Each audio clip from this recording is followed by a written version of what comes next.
అందరికీ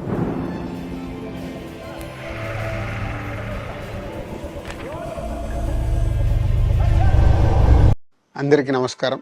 మన ఈ మధ్య నిజామాబాద్లో మేము సంక్రాంతికి వస్తున్నాం ఈవెంట్ చేయడం జరిగింది. అది నిజామాబాద్ పట్టణంలో ఫస్ట్ టైం. ఇంతకుముందు ఎప్పుడు మన దగ్గర సినిమా ఈవెంట్స్ పెద్దగా జరగవు. అప్పుడు ఒకసారి ఫిదా సక్సెస్ మీట్ ఒకటిసారి పెట్టాము. మళ్ళీ సంక్రాంతికి వస్తున్నాం చేసాం. అంటే ఆ నిజామాబాద్తో నాకున్న అనుబంధం అలాంటిది. నిజామాబాద్ జిల్లా వాసిగా అక్కడ ఈ సినిమా ఈవెంట్ చేయాలని చేయడం జరిగింది. పోతే ఆ ఈవెంట్లో నేను మన కల్చర్లో ఉండే మన దావత్ గురించి, మటను తెలగలు గురించి సంబోధించాను. నేను ఆ మాటలలో తెలంగాణ వాళ్ళని నేను అవమానించానని, తెలంగాణ మీద హేళన చేశానని కొంతమంది మిత్రులు కామెంట్స్ చేసి సోషల్ మీడియాలో పెట్టారని తెలిసింది. నా ఉద్దేశం అదే స్పీచ్లో లాస్ట్లో చెప్పడం జరిగింది. తెలంగాణ మన కల్చరు, మన దావత్తు నేను మిస్ అవుతున్నాను. సంక్రాంతికి 2 సినిమాలు రిలీజ్ అయ్యాక మన తెలంగాణ కల్చర్ దావత్ని నాకు చేసుకోవాలని ఉందని.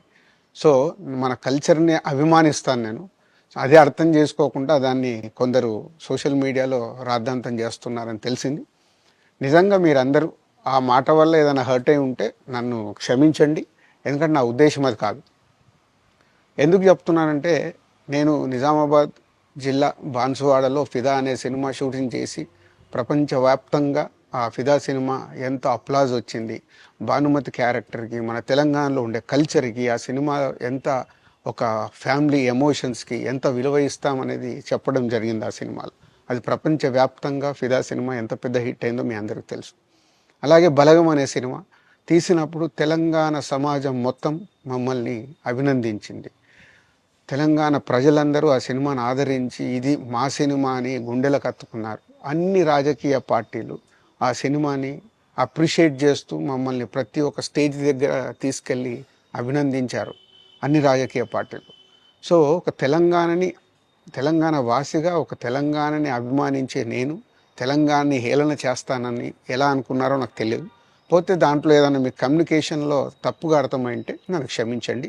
మీ మనోభావాలు ఆ కొందరు ఎవరైతే దెబ్బతిన్నాయని అనుకుంటున్నారో వాళ్ళందరికీ నా విజ్ఞప్తి, మీ మనోభావాలు దెబ్బతింటే నన్ను క్షమించండి. ఇప్పుడు నేను ఒక సినిమా ఇండస్ట్రీ ఫెటర్నీ నుంచి ఎఫ్డీసీ చైర్మన్గా అయ్యాను. సో మీ అందరికి తెలుసది. సో ఇటు సినిమా ఇండస్ట్రీకి అటు ప్రభుత్వానికి మధ్యలో ఉంటూ సినిమా ఇండస్ట్రీకి అవసరపడ్డట్టుగా నేను అన్ని సహాయ సహకారాలు చేస్తూ ఈ హైదరాబాద్లో హెల్దీ వాతావరణము, తెలుగు సినిమాకి, తెలంగాణలో అభివృద్ధి చెందాలనుకునే యువతకి అందరికీ నేను ఉపయోగపడేలాగా ఉండాలి. మన అలాగే పవన్ కళ్యాణ్ గారు కూడా చెప్పారు, యూత్ చాలా ఉన్నారు, వాళ్ళందరికీ కూడా సినిమా ఇండస్ట్రీలో ఇష్టం ఉన్న వాళ్ళని అప్గ్రేడ్ చేసి చేయాలని, ఆ ప్రభుత్వంతో కూడా అక్కడ సినిమాలో కావాల్సిన అందరినీ డెవలప్ చేస్తూ వాళ్ళందరూ మళ్ళీ తెలుగు సినిమాకే, తెలంగాణలో నేర్చుకున్న, ఆంధ్రాలో నేర్చుకున్న వాళ్ళందరూ తెలుగు సినిమాకే ఉపయోగపడతారు. సో అందరికీ, తెలంగాణలో ఉండే అన్ని రాజకీయ పార్టీలకి నా విజ్ఞప్తి, నన్ను రాజకీయాల్లోకి లాగకండి. అలాగే ఎఫ్డీసీ అనేది కూడా సినిమాకి ఉపయోగపడే లాంటి అభివృద్ధి పనుల గురించి అవే చేస్తాను తప్పితే అది రాజకీయాలకు సంబంధించింది కాదు. ఎఫ్డీసీ కానీ నేను కానీ సినిమాలకే ఉపయోగపడతాము. ఇది అన్ని రాజకీయ పార్టీలు అర్థం చేసుకొని ఫర్దర్గా నన్ను ఇలాంటి అవసరం లేని వీటిలోకి లాగకూడదు అని మీ అందరికీ, అన్ని రాజకీయ పార్టీలకు నా విజ్ఞప్తి.